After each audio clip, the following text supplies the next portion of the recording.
ओम शांति। आज के बाबा के 2 तारीख के महावाक्य हैं।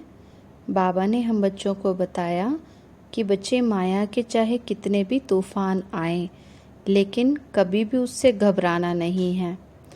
कहते हैं ना, हम जितना परिस्थितियों से घबराते हैं उतना ही परिस्थिति हमारे ऊपर हावी होती जाती है।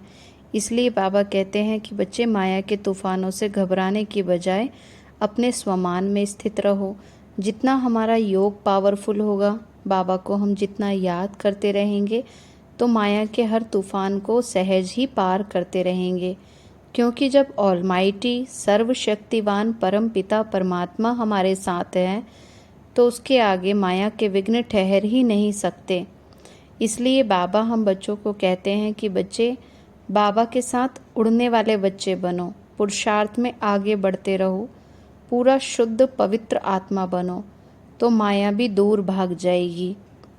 तो सुनते हैं बाबा के आज के 2 तारीख के महावाक्य। बाबा ने कहा, मीठे बच्चे बाप के साथ उड़ने के लिए कंप्लीट प्योर बनो, संपूर्ण सरेंडर हो जाओ। यह देह भी मेरी नहीं, बिल्कुल अशरीरी बनो। बाबा ने कहा, मीठे बच्चे बाप के साथ उड़ने के लिए कंप्लीट प्योर बनो, संपूर्ण सरेंडर हो जाओ। यह देह मेरी नहीं, बिल्कुल अशरीरी बनो। प्रश्न है, ऊंची मंजिल पर पहुंचने के लिए कौन सा डर निकल जाना चाहिए? ऊंची मंजिल पर पहुंचने के लिए कौन सा डर निकल जाना चाहिए? बाबा ने उत्तर दिया, कई बच्चे माया के तूफानों से बहुत डरते हैं। कहते हैं, बाबा तूफान बहुत हैरान करते हैं, इनको रोक लो। बाबा कहते, बच्चे यह तो बॉक्सिंग है। उस बॉक्सिंग में भी तो ऐसा नहीं ना कि एक ही ओर से वार होता रहे। अगर एक 10 थप्पड़ मारता है तो दूसरा 5 जरूर मारेगा। इसलिए तुम्हें डरना नहीं है, महावीर बन विजयी बनना है, तभी ऊंची मंजिल पर पहुंच सकेंगे। बाबा कहते हैं ना, बच्चे माया का राज्य चल रहा है, इस समय बच्चे माया के राज्य में बैठे हुए हैं तो माया तो वार जरूर करेगी, लेकिन बाबा कहते बच्चे बाबा की याद से माया के वार को ज्ञान योग से कट करना है। गीत है, दर पर आए हैं कसम लेके। हम बाबा के घर आए हैं क्या लेके? कसम लेके कि कुछ भी विघ्न आए बाबा का हाथ और साथ नहीं छोड़ेंगे। ओम शांति। बच्चों ने गीत सुना तो जरूर कोई रहस्य भरा हुआ है जो रिकॉर्ड कर बाप बैठ इसका अर्थ भी समझाते हैं, है ना। भक्ति मार्ग में भी जो गीत हैं बाबा ने कहा उनमें कोई ना कोई तो अर्थ छिपा हुआ है, इसलिए बाबा इसका अर्थ बच्चों को बताते हैं। इसको कहा जाता है जीते जी मरकर बाप का बनना।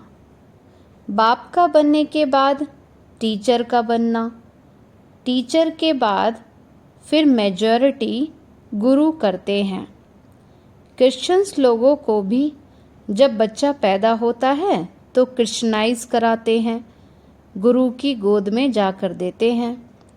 फिर पादरी हो या कोई भी हो, पादरी तो क्राइस्ट नहीं हुआ, कहेंगे उनके नाम पर हम क्रिश्चियन बनते हैं। अभी तुम बच्चे पहले बाप के बनते हो, अशरीरी बनते हो।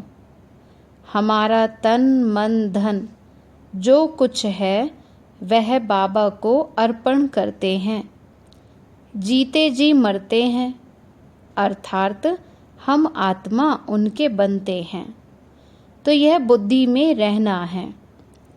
जो भी मेरी वस्तु है, मेरा शरीर है, मेरा धन दौलत संबंधी आदि जो कुछ है सबको भूलते हैं ना। बाबा कहते बच्चे ये याद रखना है कि मेरा कुछ भी नहीं है। हम तो इस कलयुगी दुनिया में क्या है, एक मेहमान की तरह पार्ट बजा रहे हैं। और अब तो हम बच्चों का नया जन्म हो गया है, हम संगम युग पर हैं, तो सब कुछ बाबा की अमानत है। तो हमें केवल सेवा समझकर हर चीज़ को यूज़ करना है। मरने के बाद भी तो सब भूल जाता है ना। कितनी बड़ी मंजिल है। हम अशरीरी आत्मा हैं, यही पक्का करना है। ऐसे नहीं तुम शरीर छोड़ और मर पड़ते हो, नहीं। आत्मा कंप्लीट पवित्र थोड़े ही बनी है। बाबा कहते बच्चे, जब आत्मा पूरी पवित्र बन जाती तभी तो आत्मा इस शरीर से निकल जाती है। भल बाप के बने हो, परंतु बाबा कहते हैं तुम्हारी आत्मा अपवित्र है। आत्मा के पंख टूटे हुए हैं, अभी आत्मा उड़ नहीं सकेगी। तमो प्रधान होने के कारण एक भी मनुष्य वापस जा नहीं सकते। माया ने एकदम पंख तोड़ दिए हैं। बाबा ने समझाया है आत्मा तो सबसे तीखी जाती है, उनसे तीखी चीज तो कोई होती नहीं। आत्मा से कोई पहुंच ही नहीं सकता। पिछाड़ी में तो मच्छरों सदृश सभी आत्माएं भागती हैं। बाबा कहते हैं आत्मा से फास्ट कोई रॉकेट नहीं होता। बाबा ने कहा बच्चे लास्ट में तो सब आत्माएं मच्छरों की तरह एक साथ जाएंगी। कहाँ जाती हैं? बहुत दूर दूर, सूर्य चांद से भी पार। वहाँ से फिर लौटना नहीं है। उन्हों के रॉकेट आदि तो जा कर के फिर लौट आते हैं, सूर्य तक तो पहुँच ही नहीं सकते। अब तुमको तो उनसे भी बहुत दूर जाना है। सूक्ष्म वतन से भी ऊपर मूल वतन में जाना है। आत्मा को पंख मिल जाते हैं, हिसाब किताब चुकतू कर आत्मा पवित्र बन जाती है। कयामत के समय की महिमा बहुत लिखी हुई है। अब सभी आत्माओं को हिसाब किताब चुकतू कर जाना है। बाबा ने कहा ना बच्चे, यही समय तो कयामत का समय चल रहा है ना, तो इस समय ही बाबा आकर के सब मनुष्य आत्माओं को देह रूपी कब्र से निकालने आए हैं, आत्मा अभिमानी बनाने आए हैं, सब बच्चों को जागृति दिलाते हैं। और फिर बाबा कहते हैं बच्चे, सभी आत्माओं को हिसाब किताब चुकतू कर अब जाना है। अभी तो सब आत्माएं मैली हैं, पाप आत्मा हैं। भल बड़े गुरु साधु सन्यासी आदि हैं, समझते हैं कि हम गुरु हैं, अहम ब्रह्मास्मि, अहम ब्रह्मोहम, तो हम ब्रह्म में पहुँचे हुए हैं। अपने को ऐसा समझते हैं ना, अहंकारवश ऐसे बोलते हैं। अब बैठे हुए हैं यहाँ, फिर ब्रह्म में कहाँ पहुँचे हुए हैं? अभी तुम तो जानते हो हम आत्माएं ब्रह्म में रहने वाली हैं। हम बच्चों का घर कौन सा है? ब्रह्मलोक है, परम धाम है। परंतु अभी वहाँ कोई जा नहीं सकते। सब आत्माएं यहाँ ही पुनर्जन्म लेती हैं, है ना। बाबा ने कहा किसी का शरीर भी छूटता है तो जब तक उनका हिसाब किताब पूरा नहीं हो जाता तब तक यहीं पर ही दोबारा दोबारा जन्म मिलता रहता है। बाबा ने कहा बच्चे, ये बेहद का ड्रामा है। सब एक्टर्स को पार्ट बजाने वहाँ से आना जरूर है। कहाँ से? शांति धाम से। सबकी आत्माएं स्टेज पर आई हैं। जब विनाश का समय होता है तो सब आ जाते हैं, क्योंकि अभी लास्ट समय चल रहा है ना। तो बाबा ने कहा शांति धाम से भी लगभग सारी आत्माएं ही नीचे आती जा रही हैं। बाबा ने कहा बच्चे, वहाँ रहकर क्या करेंगे? एक्टर बिगर पार्ट बजाए घर में थोड़ी बैठ जाएगा। एक्टर मतलब ही उन्हें कोई ना कोई एक्ट रोल तो करना ही होता है, नाटक में तो जरूर आना पड़ेगा। वहाँ से जब सब चले जाते हैं तब फिर बाप सबको ले जाते हैं। बाबा ने कहा शांति धाम से जब सारी आत्माएं आ जाती हैं फिर बाबा सबको वापस ले जाते हैं। बाप कहते हैं मैं भल यहाँ हूँ तो भी आत्माएं तो आती रहती हैं, वृद्धि को पाती रहती हैं नंबरवार। फिर तुम जाएंगे भी नंबरवार। सारा तुम्हारी अवस्था पे ही मदार है, इसलिए तुम्हें मरजीवा बनना है। हम आत्मा हैं, यह निश्चय करना मेहनत है। बच्चे घड़ी घड़ी देह अभिमान में आकर भूल जाते हैं। देही अभिमानी तब रहेंगे जब कंप्लीट सरेंडर होंगे। बाबा ये सब आपका है। बाबा कहते तब कहेंगे देही अभिमानी, बाबा ये सब आपका है, मैं भी आपका हूँ। यह देह भी जैसे हमारी नहीं है, इसको भी मैं छोड़ देता हूँ। बाबा मैं आपका हूँ। बाबा कहते हैं मेरा बन और सबसे ममत्व मिटा दो। बाकी ऐसे नहीं कि यहाँ आकर बैठ जाना है। बाबा तो कहते हैं ना बच्चे अपनी जिम्मेवारियाँ भी पूरी करनी है, जो अपने कार्य हैं वो भी पूरे करने हैं। तुमको अपना धंधा दौरी भी तो करना है, घर संभालना है, बच्चों के कर्ज उतारने हैं, माता पिता का भी सेवा करनी है, उनकी सेवा का भी उजूरा देना है ना। बाबा ने कहा बच्चे को भी कर्जा उतारना है, माता पिता का उनकी सेवा कर उजूरा देना है। माँ बाप की पालना का कर्ज चढ़ता है ना बच्चों पर, तो अब बाप तुम्हारी पालना कर रहे हैं। शुरू में भी जो आए सब ने झट सरेंडर कर दिया, अपने पास कुछ नहीं रखा, सरेंडर किया। उस धन से तुम बच्चे भारत को पावन बना रहे हो। भारत ही बिल्कुल पवित्र था। भारतवासियों जैसा पवित्र सुखी कोई हो नहीं सकता। भारत सबसे बड़ा तीर्थ है, जहाँ पतित पावन बाप आकर सारे सृष्टि को, पतितों को भी पवित्र बनाते हैं। अभी तो ये तत्व आदि सब दुश्मन हैं। अर्थक्वेक होगी, तूफान लगेंगे, क्योंकि तमो प्रधान है, क्योंकि मनुष्य तमो प्रधान बन गए, तो मनुष्य आत्माओं का ही इफेक्ट प्रकृति पर भी हुआ, तो प्रकृति भी तमो प्रधान बन जाती है। इस समय नेचुरल कैलेमिटीज आएंगी, बहुत दुख देंगी। इस समय सब दुख की चीज़ें हैं। सतयुग में तो सभी सुख की चीज़ें हैं। वहाँ ये तूफान व गर्म वायु आदि कुछ नहीं होता है। कहाँ? सतयुग में। तुम्हारे में भी ये बातें बहुत थोड़े ही समझते हैं। आज हैं, कल नहीं हैं, तो फिर कहेंगे कुछ नहीं समझा। भल यहाँ आते हैं, परंतु सब कायम थोड़े ही रहते हैं। यहाँ से गए, 10 दिन के बाद समाचार लिखेंगे, बाबा फलाने को माया खा गई। ऐसे होते रहता है। छोटे फूल बड़े हों तो उनमें फल आ जाएं, उनमें फिर दूसरे को आप समान बनाने की ताकत रहती है, उनका फल निकलता है। बाप के बने फिर प्रजा भी बनानी है, वारिस भी बनाना है। पंडे बन बाबा के पास आए, बस हम पहुंच गए। नहीं, मंजिल तो बड़ी है ना। कहते हैं माया के तूफान बहुत आते हैं।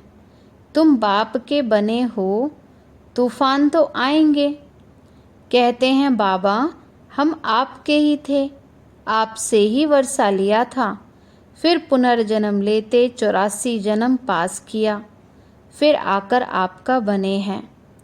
मैं तो आपसे वर्षा लेकर ही छोड़ूंगा। फिर कई बच्चे बिल्कुल दृढ़ निश्चय रखते हैं, पक्के होके चलते रहते हैं। तो ऐसे बाप को तो इतना याद करना पड़े ना, और आप समान बनाए फल भी देना पड़े। बाबा कहते बच्चे खुद भी पावन बनना है, दूसरों को भी अपने समान बनाना है, नहीं तो माला कैसे बनेगी? बाप का वारिस कैसे बनाएंगे? प्रजा भी चाहिए, वारिस भी चाहिए जो गद्दी पर बैठें। बाप के पास तो बहुत आते हैं, फिर फारकती दे देते हैं।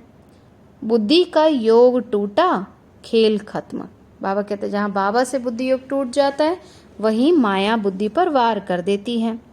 कई बच्चे बाबा से आकर पूछते हैं, बाबा अवस्था को कैसे जमाए, कोई तूफान ना लगे। इसका रास्ता तो बताते ही रहते हैं कि बाबा को याद करो। बाबा कहते अपनी अवस्था पक्की रखनी है तो बाबा को याद करते रहो। तूफान तो लगेंगे।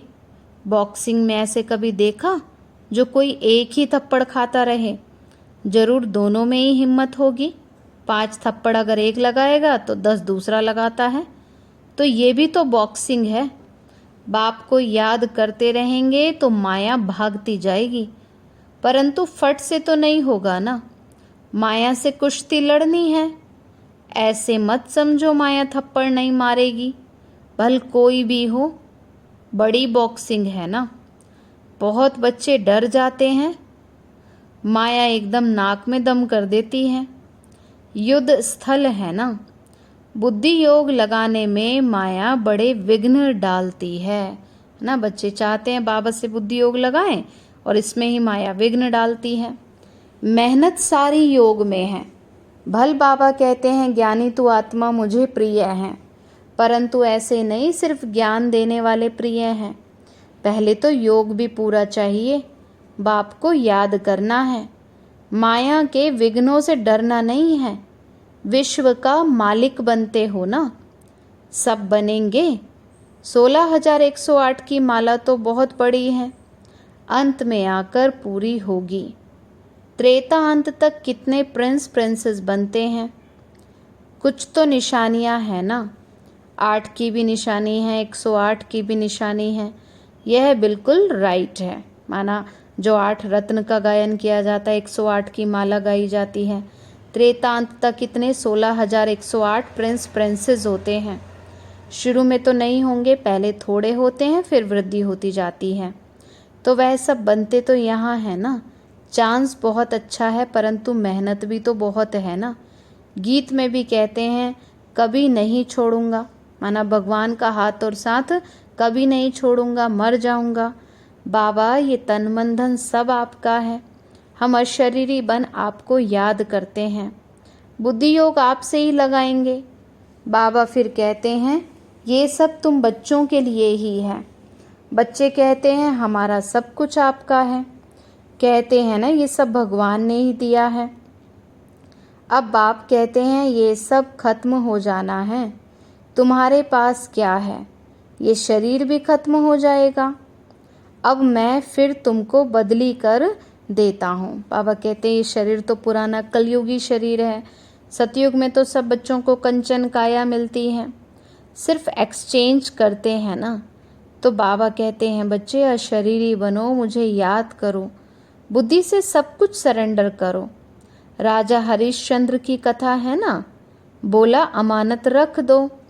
बाप भी कहते हैं कि बच्चे अब मैं इन सभी शास्त्रों का सार तुमको समझाता हूँ। मैंने तुम्हें ब्रह्मा के मुख द्वारा राजा रानी बनाया था, अब फिर बनाता हूँ। कल पहले भी बाबा ने आकर ब्रह्मा बाबा के द्वारा बच्चों को सत्य ज्ञान दिया, सतयुग के लिए तैयार किया, अब फिर बाबा बना रहे हैं। अब कभी भी मनुष्य तो मनुष्य को गीता सुनाए, राजयोग सिखाए, राजा रानी बना नहीं सकते। फिर गीता आदि सुनने से फायदा क्या। बाप कहते हैं मैं तो खुद कल्प कल्प आकर के तुमको स्वर्ग का मालिक बनाता हूँ। हमारे बनेंगे तब तो वारिस बनेंगे ना। तो जितना योग में रहेंगे उतना ही शुद्ध बनते जाएंगे। बाबा ये सब आपका है, हम तो ट्रस्टी हैं, आपके हुक्म बिगर हम कुछ भी नहीं करेंगे।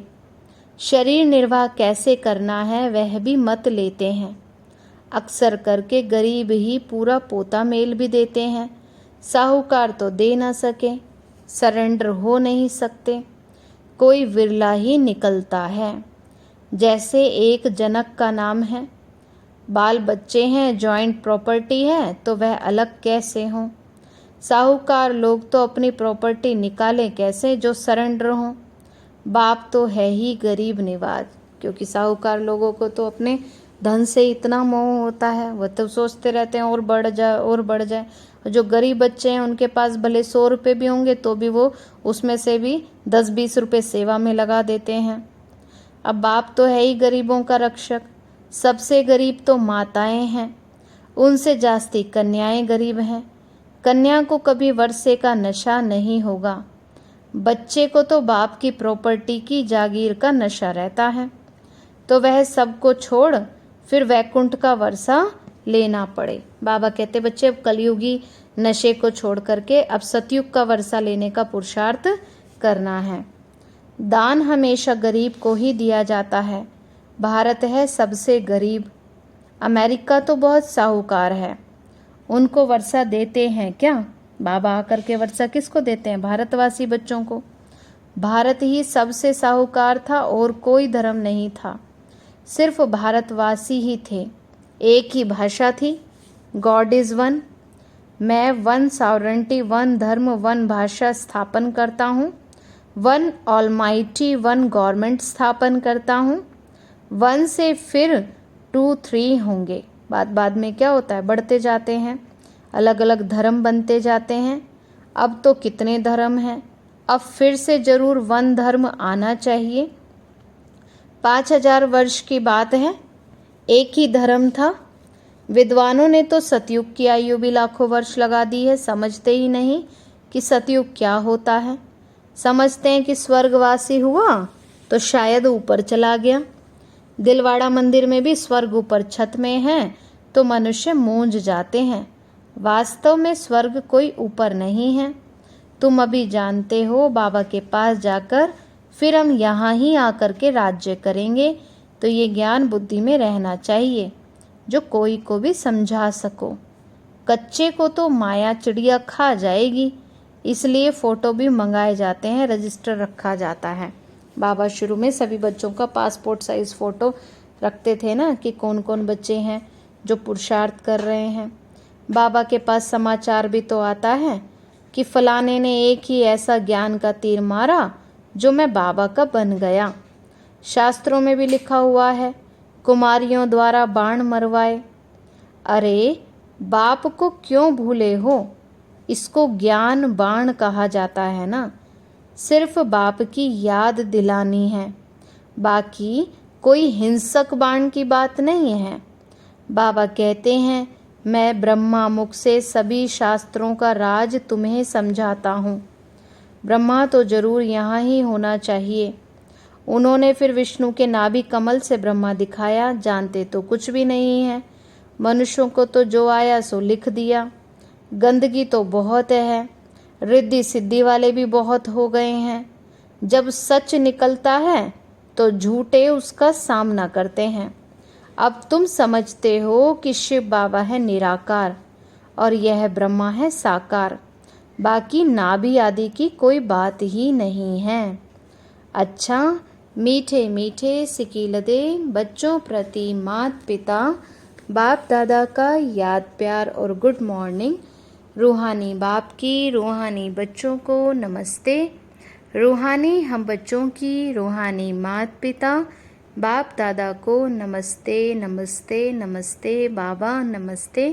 सदा रहें हंसते और हंसाते और बन जाएं फरिश्ते।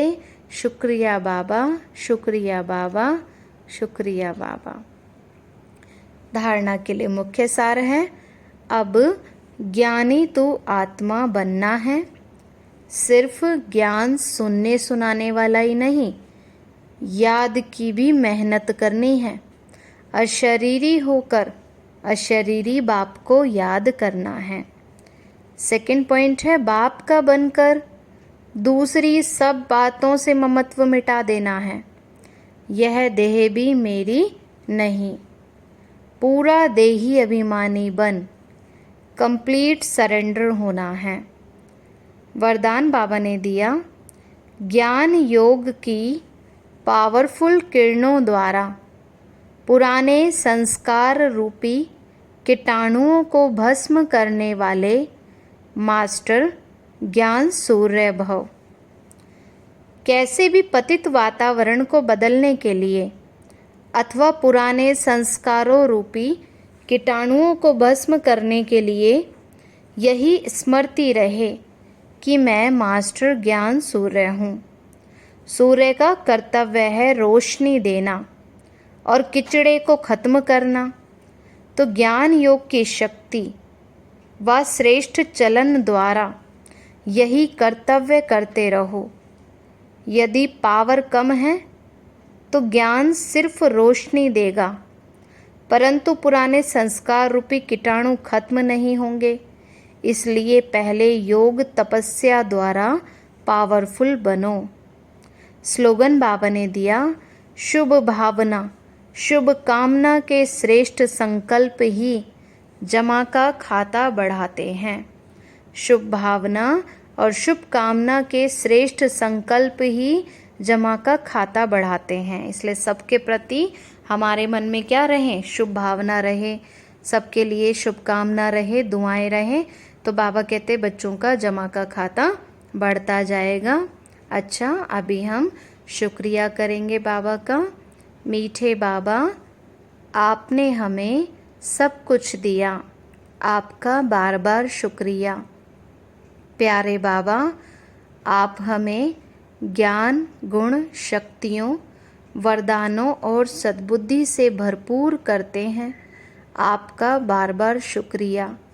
मीठे बाबा, आपने मुझ आत्मा को, इस सेवा स्थान को और विश्व की सर्व आत्माओं को निर्विघ्न बनाया, आपका पदम गुणाबार शुक्रिया। प्रकृति के पांचों तत्वों का भी शुक्रिया, साइंस के साधनों का भी शुक्रिया, लौकिक अलौकिक परिवार का भी शुक्रिया, हे तन तुम्हारा भी शुक्रिया, विश्व की सर्वात्माओं का और ब्रह्मांड की सारी शक्तियों का सब प्रकार का सहयोग देने के लिए शुक्रिया। मीठे बाबा, मुझ आत्मा से जाने अनजाने में जिन भी आत्माओं को मैंने दुख दिया हो, मैं उन सभी से क्षमा चाहती हूँ, और जिन भी आत्माओं ने मुझे दुख दिया है, विघ्न रूप बने हैं, मैं उन सभी को दिल से क्षमा करती हूँ। सबका कल्याण हो, सबको सुख शांति सद्बुद्धि मिले और बाबा के सेंटर की सेवाएं खूब बढ़ती जाएं। बाबा से सारी शक्तियाँ मुझ आत्मा में समा रही हैं, मेरे द्वारा पूरे विश्व में फैल रही हैं और सब प्रकार के वायरस नष्ट होते जा रहे हैं। अच्छा, ओम शांति, ओम शांति, ओम शांति।